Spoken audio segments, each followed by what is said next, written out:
I'm 89 years old, and my son died 30 years ago. His name was Marcus. He was 34. Brain aneurysm. Went to sleep on a Wednesday night, perfectly healthy, perfectly fine, perfectly alive. And by Thursday morning, he was gone. No warning, no goodbye, no last conversation, no chance to hold his hand or tell him one more time that he was the best thing I ever did with my life. One day he was here, the next day he wasn't. And everything I thought I knew about the world, about God, about life and death and what happens after, all of it shattered on a Thursday morning in October of 1994. But I'm not here to tell you about his death. The world has enough stories about death. I'm here to tell you about what happened after. Because my son didn't leave. I know how that sounds. I know you might think I'm a confused old woman who can't let go. I've heard it before. My sister said it. My doctor said it. Friends said it gently, carefully, the way you say things to people you think are losing their grip. But I'm not confused. I'm not delusional. I'm not holding on to a ghost because I can't face reality. I'm telling you, with 89 years of life behind me and the clearest mind I've ever had, that my son still visits me. And I know exactly how. But before I tell you how, I need to tell you who Marcus was. Because you can't understand what he's doing now unless you understand who he was when he was here. Marcus was my second child. My first, my daughter Angela, she was the careful one, the planner, the one who colored inside the lines and made her bed without being asked. Marcus was the opposite.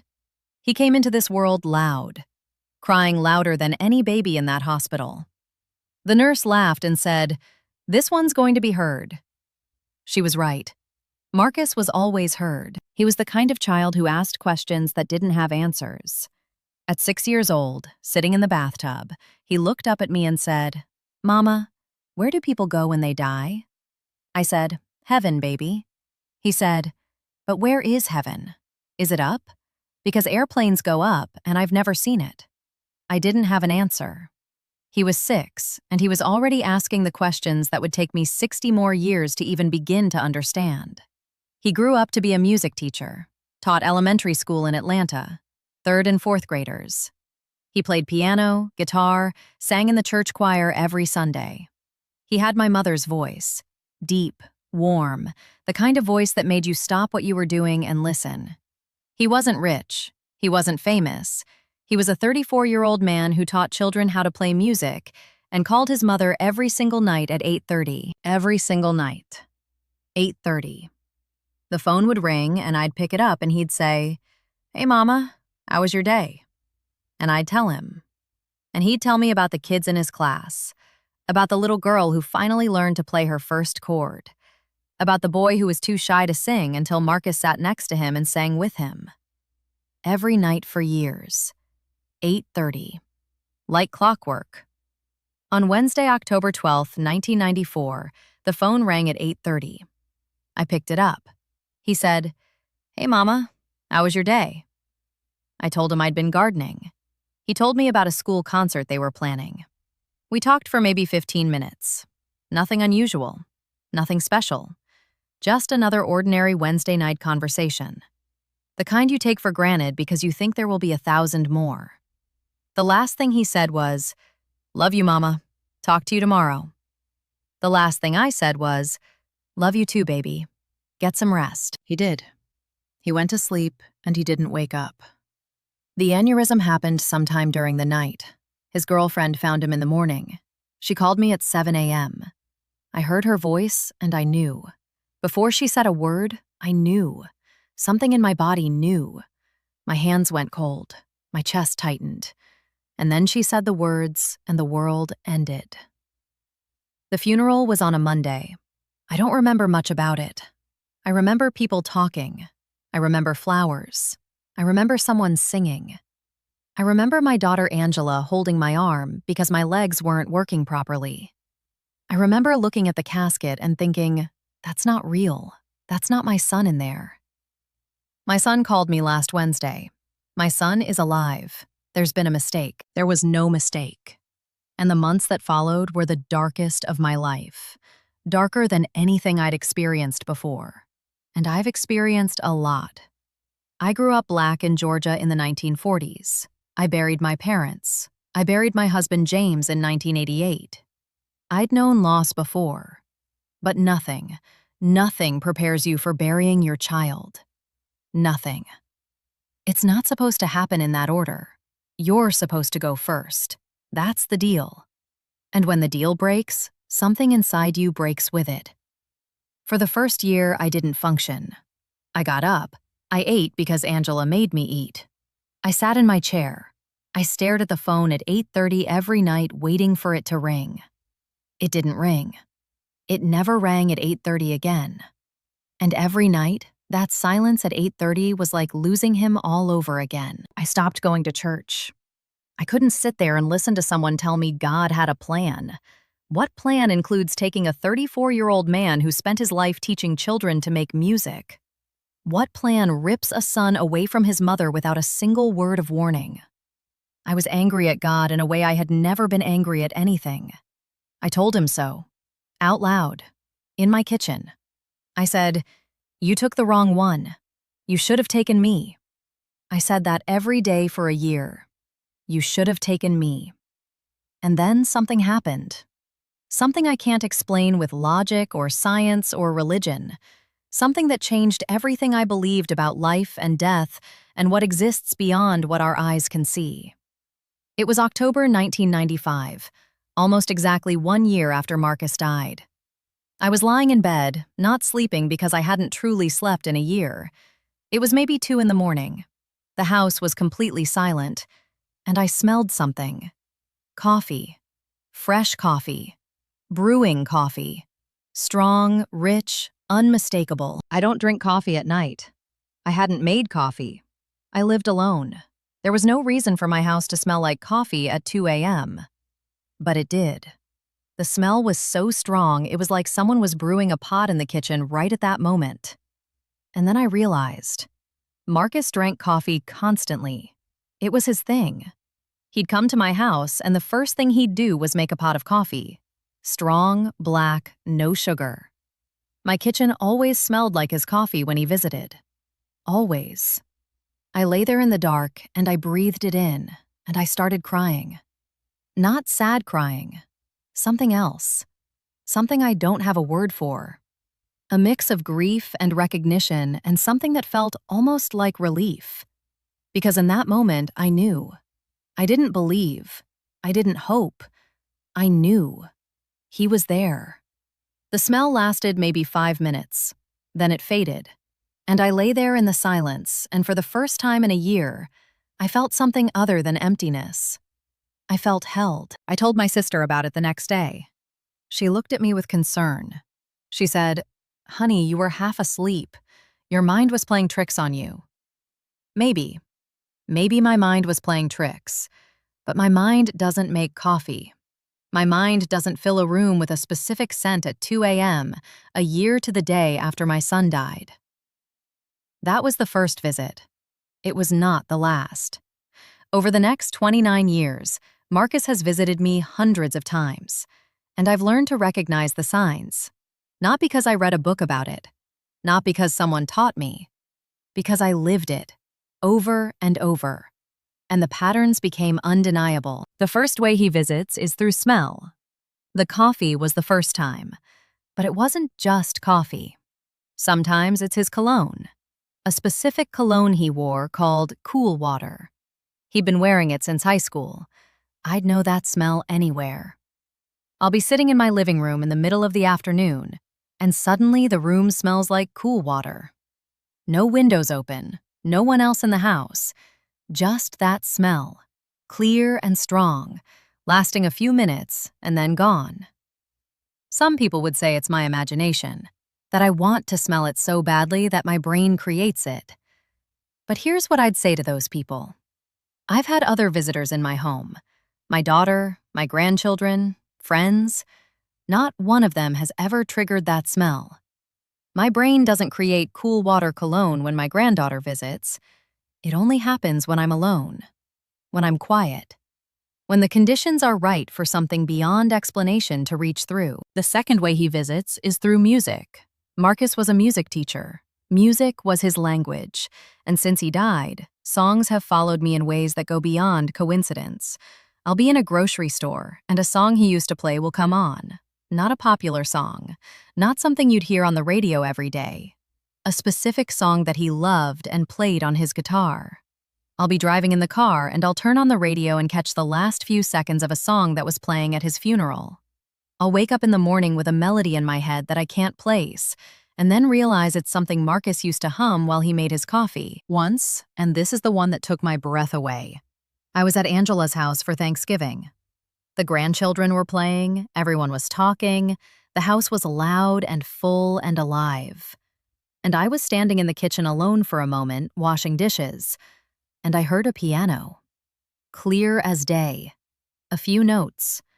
A melody Marcus used to play. Angela doesn't have a piano.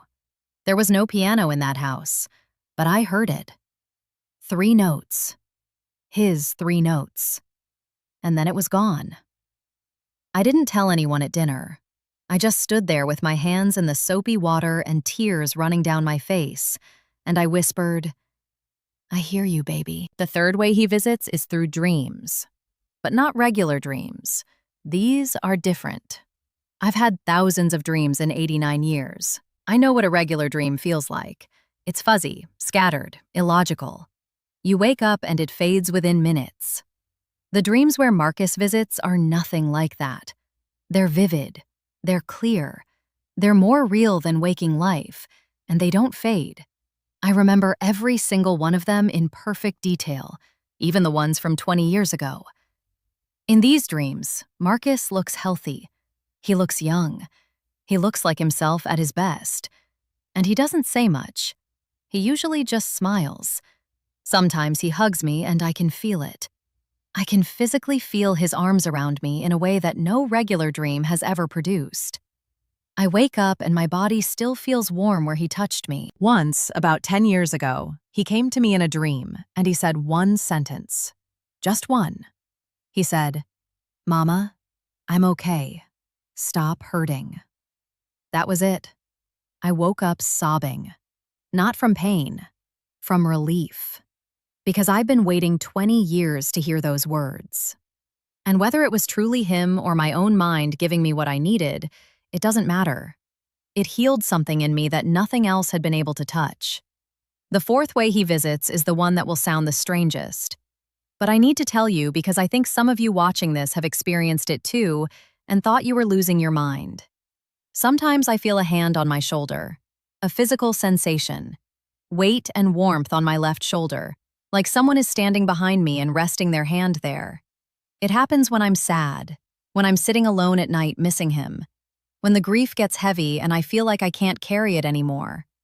A hand on my shoulder. Warm, steady, real. The first time it happened, I spun around. Nobody was there. The second time, I froze. The third time, I didn't turn around. I just sat there and let it be there. And I said, "Hey, baby." Because I knew. The way a mother knows her child's footstep in a hallway. The way a mother knows her child's knock on a door. I knew whose hand that was. My doctor would say it's a neurological response to grief. My pastor would say it's the Holy Spirit. My sister would say I need more sleep. But I'm 89 years old, and I've felt that hand hundreds of times. And I'm telling you, it's my son. I don't need anyone to validate that. I don't need science to explain it. I don't need permission to know what I know. The fifth way, and this is the most recent one, is through my great-grandson, Deshaun. He's 4 years old, Angela's grandson. He never met Marcus. Marcus died 26 years before Deshaun was born. There is no way this child knows anything about Marcus other than what we've told him, which isn't much because he's 4. Last Thanksgiving, Deshaun was sitting on the floor playing with toy cars. I was watching him from my chair, and he looked up at me completely unprompted and said, "Grandma, the man with the music says hi." I said, "What man, baby?" He said, "The man who plays piano. He's nice. He smells like coffee." I couldn't breathe. Angela was in the kitchen and didn't hear it. I sat there looking at this 4-year-old boy who had just described my dead son, a man he'd never met, with 2 details he couldn't possibly know: piano, coffee. The 2 things that defined Marcus more than anything else. I pulled Deshaun onto my lap and I said, "What else does the man say?" And Deshaun shrugged the way 4-year-olds do when they've already moved on and said, "He says don't be sad." And then he went back to his cars. Don't be sad. The same message Marcus gave me in that dream 10 years earlier, from the mouth of a child who never knew him. You can call that coincidence. You can call that a child's imagination. You can call it whatever helps you sleep at night. But I was there. I looked into that boy's eyes, and what I saw was my son looking back at me through his great-nephew's face, using the only messenger available to reach me one more time. I'm 89 years old. I've been a spiritual woman my whole life. My grandmother read energy. My mother read energy. I've felt things and seen things and known things since I was a child. But nothing in 89 years of spiritual experience compares to what losing my son taught me about what exists beyond this life. He's not gone. He never left. He changed form. He went from a man I could hug to a presence I could feel. From a voice on the phone at 8:30 to a melody I hear when the house is quiet. From a person who made coffee in my kitchen to a smell that fills my home when I need him most. If you've lost someone, and I know many of you watching this have, I want you to hear me. They're still with you, right now, in this moment. You might not feel them because your grief is too loud. Grief is heavy, and it creates a wall between you and the subtle things. But as the grief softens, and it does soften with time, not disappear, but soften, you'll start to notice. A smell that shouldn't be there, a song at the perfect moment, a dream that feels more real than real, a warmth on your shoulder when you're alone. Don't dismiss those moments. Don't let anyone tell you it's your imagination. Don't let anyone rationalize away the most sacred experiences of your life. You know what you felt. Trust it. Your loved ones are reaching across something we don't have a name for, something bigger than death, something science hasn't caught up to yet. And they're trying to tell you the same thing Marcus has been telling me for 30 years. I'm okay. Stop hurting. I'm still here. I'm 89 years old. I lost my son 30 years ago. And I talk to him every day. At 8:30 every night, I sit in my chair and I say, "Hey baby, how was your day?" The phone doesn't ring, but the room gets a little warmer. The air gets a little heavier. And sometimes, if I'm very still and very quiet, I can smell coffee. He's still here. And whoever you've lost, they're still here too.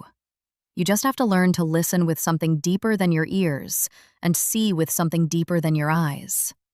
They're not gone. They just moved somewhere your body can't follow yet. But your soul knows the way. It's always known.